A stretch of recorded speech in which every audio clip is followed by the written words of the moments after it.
Hello. I want to record this video to show you something special that you need to do to obtain shadow prices on a specific type of constraint that's called a bound constraint. So here's an example. We saw this in class together. It's the farmer problem.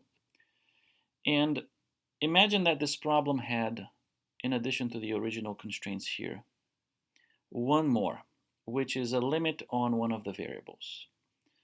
Whenever you have a constraint that on the left side has just a variable and not a more complicated formula, this constraint is called a bound constraint. And this could be a variable less than or equal to a number or a variable greater than or equal to a number. The reason why this is important is because depending on how you implement a constraint like this in Solver, you will or will not get a shadow price for it. And let me show you what happens. If we had this to do this here, it's likely that you would be tempted to do the following. Well, because on the left I just have C, I might as well implement this constraint by doing this. C is already here, right? So I could just say this should be less than or equal to 15, right?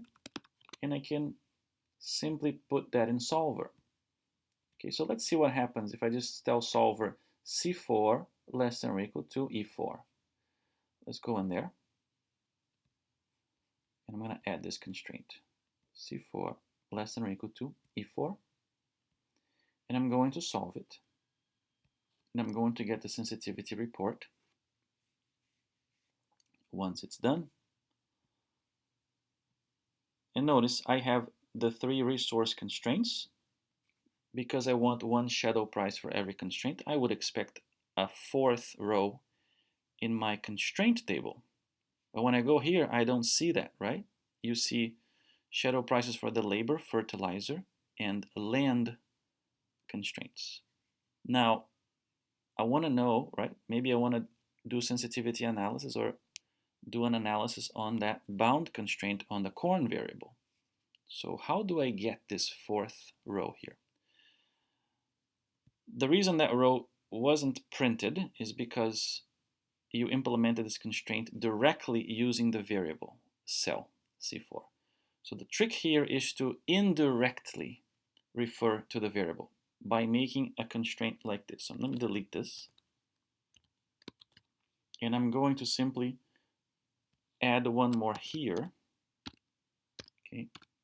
And who is less than 15 is just a C, right? So we call this bound on C.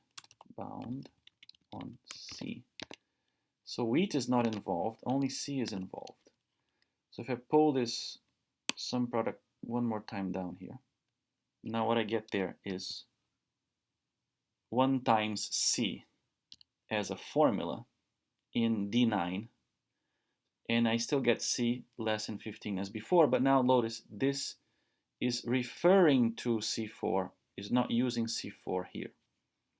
If you go now into Solver and change that, right? So, or delete the other one and add a new one by doing this here. And solve this and get the sensitivity report.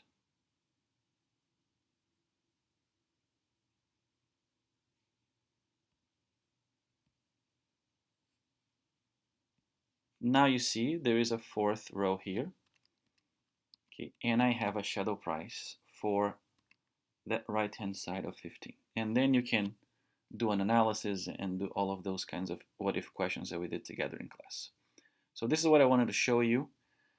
This is going to come into play for at least one of your homework problems. So I wanted you to know this so that you're able to solve that problem. All right, talk to you guys later. Bye-bye.